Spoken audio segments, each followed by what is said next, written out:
ไปเดินทาง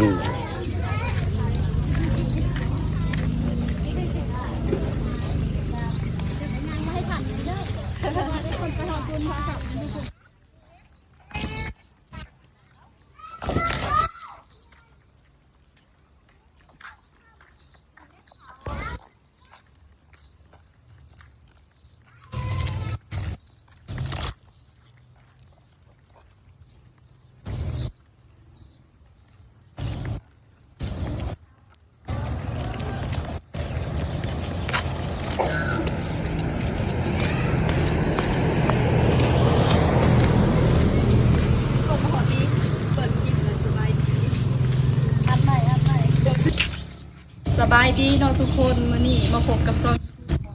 สาวมิลี่สาวผู้ไทยเก่าเนาะทุกคนมื้อนี้สิพาทุกคนไปเที่ยวพระธาตุที่ห้างเนาะไปเบิ่งกันเลยทุกคน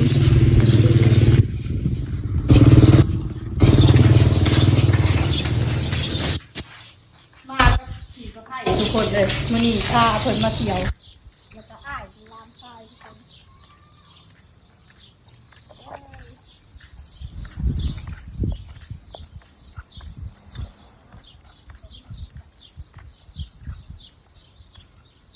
สาวผู้ไทยสาวผู้ไทยพาเที่ยวมาเป็นเด็กสาวผู้ไทยสาวผู้ไทยมาเป็นเด็กตายไปเลยทุกคน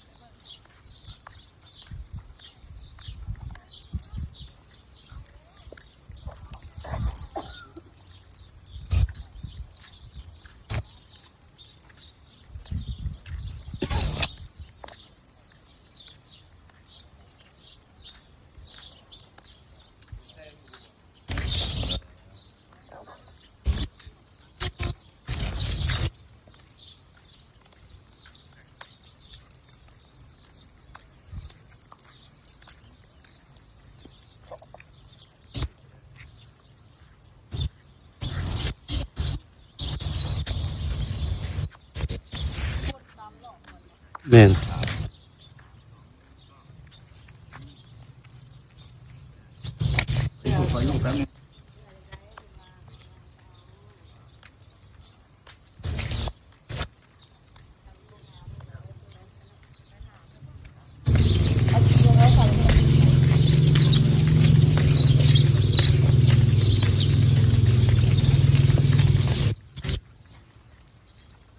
อย่างทากันเลยกูไปก่อน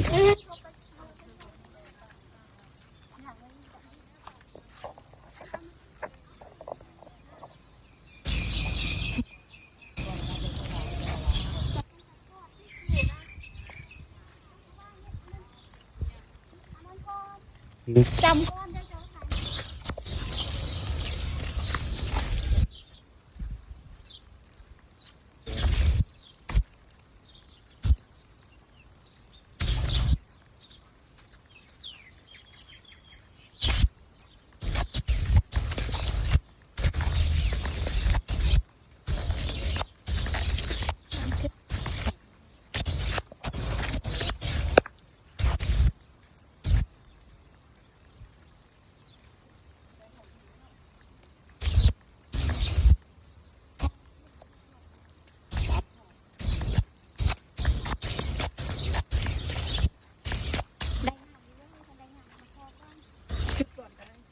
นี่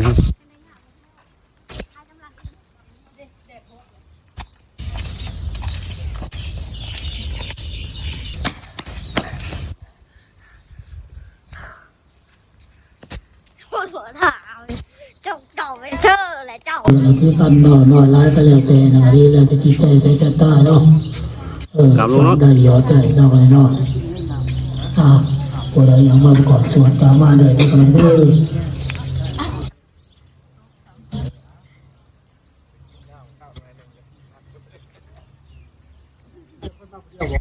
เดียว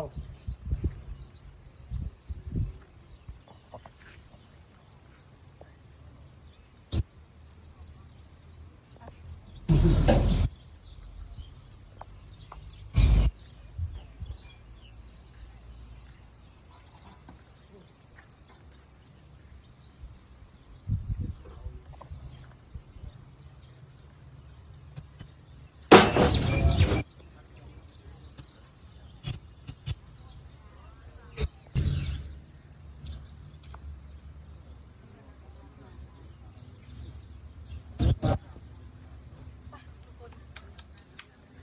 หลังจากนี้ซาเมลี่กับสิพาทุกคน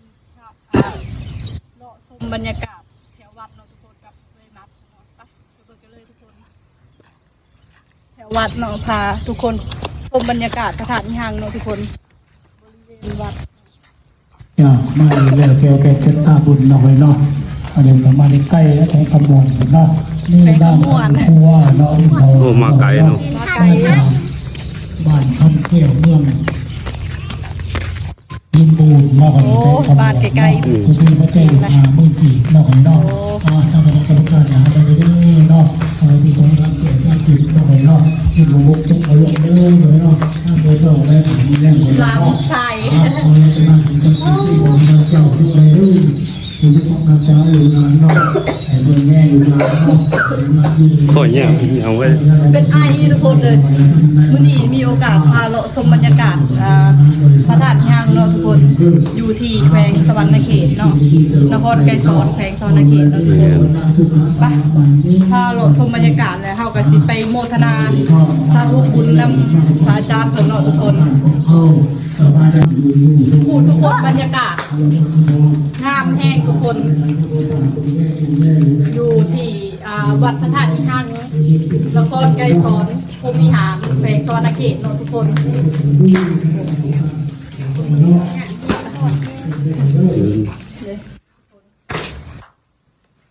แต่ละองค์เนาะทุกคนโอ้โหว่ามีจักรอยองค์เท่ากับมีหูมื้อนี้ได้มีโอกาสมาเที่ยวทุกคนมากับเอ้ยเพิ่นเนาะทุกคนเอ้ยแล้วก็อ้ายแล้วก็หลานชายทุกคนเลย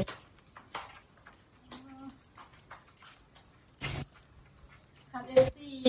เดี๋ยวมาเที่ยวอยู่ที่แขวงสวรรณเขตก็มาได้เลยทุกคนเดี๋ยวซามิลีสิพาเป็นไกด์นำเที่ยวเฮอเนาะเป็นไกด์นำเที่ยวพาเที่ยวเฮอเนาะทุกคน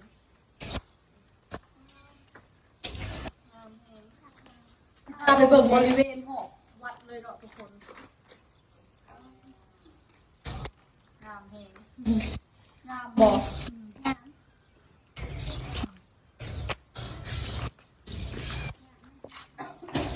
เป็นมุมทางผีเนาะทุกคนบริเวณสามิลีก็เป็นไข่เนาะทุกคนยังไอคันคออยู่แต่ว่าจะมาเที่ยวน้องเขาอายเพื่อนเนาะทุกคนขับรถจักรมาเดียวเขาเลยขี่เป็นขู่อยู่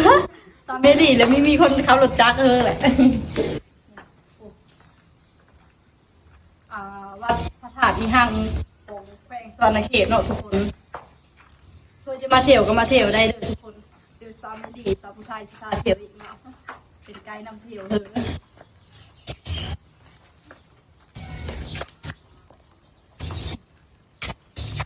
มุมนี้งาม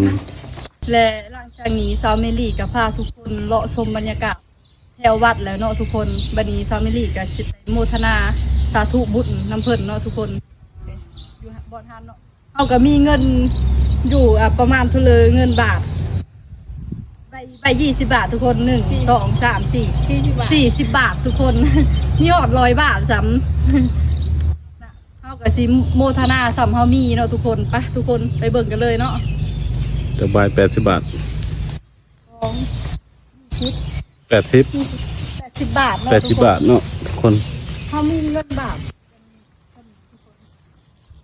เดี๋ยวไปโมทนานำกันเลยทุกคน โมทนานำกันเลยไปโมทนาบุญเนาะทุกคนไปเห็นกันเลย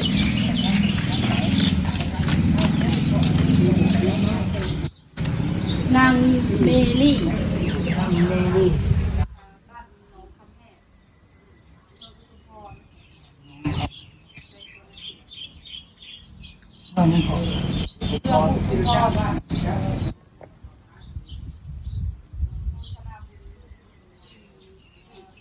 80 บาท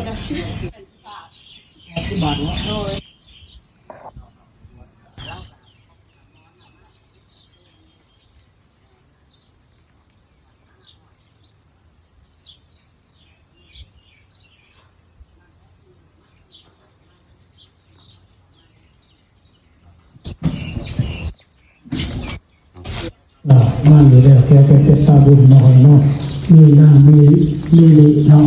บ้านน้องคำแห่น้อยวะเมืองอุทุมพรเนาะ มีปัจจัยอยู่80 บาทเนาะถ้าคณะกรรมการทำเลยเด้อเนาะแล้วก็ติดต่อมานั่งบริการมาได้บริของได้หมดเด้อหน่อยจะสบายเนาะตั้งใจตั้งจิตตั้งใจเนาะขอเรียนรู้นะ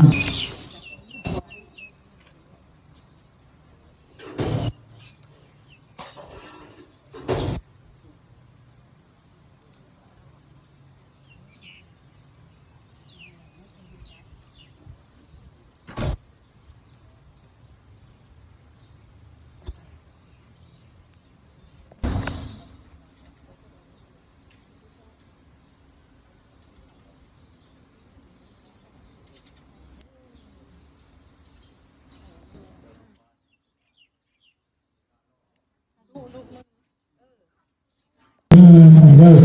แล้วบาชีน้อยเลยก็เป็นบาทเนาะเลยก็คนเราอยู่ก็ได้เด้อแล้วก็เด้อเป็นบาทบรรลุพุทธาที่กันเนาะเช่นใดเนาะเลยเนาะ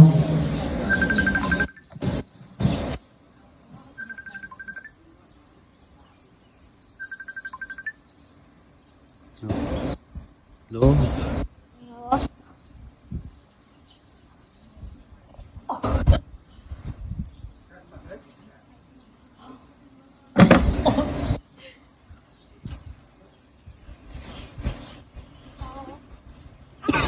ว้าว มึงได้เอา อธิษฐานเนาะ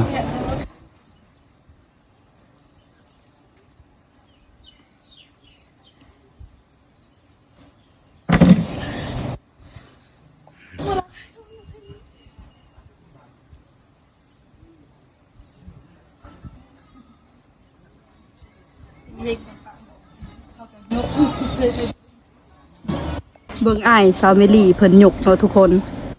ว่ามันสิขึ้นบ่สิขึ้นสำเร็จเนาะ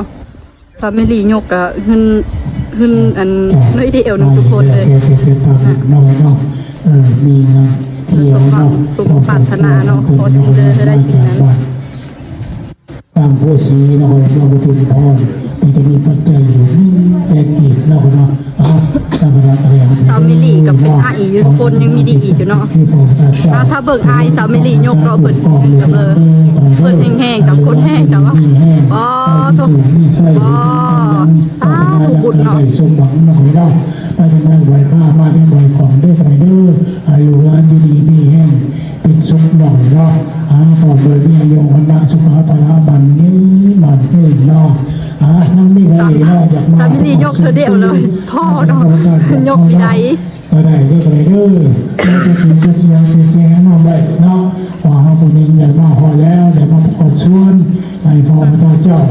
เอาอย่างนั้นมาเพื่อเวลาปฏิสังขรณ์แล้วเป็นแต่เป็นเพ่เลยจากไปจุ่ม ครั้งที่สามเธอที่สามทุกคนป้า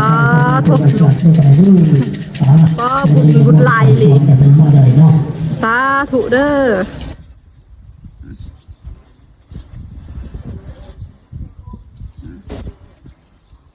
วันนี้ซามิลี่กับพาทุกคน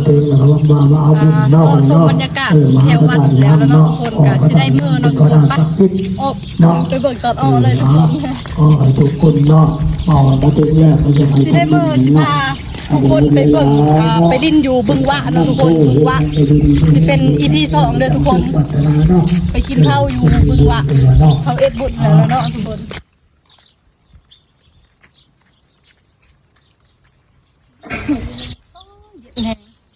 ลมอากาศเย็นที่ทั้งหมดเลย อากาศเย็นเนาะหลานชายก็ดื้อเพิ่นจะไปลิ้นโซนหนำทุกคนเลยเพิ่นแอบจะไปลิ้นโซนหนำมื้ออื่นไปสิพาเพิ่นไปเนาะไปลิ้นอยู่บึงวะเนาะใหญ่โตโลดเฮาก็สิได้มื้อแล้วเนาะทุกคน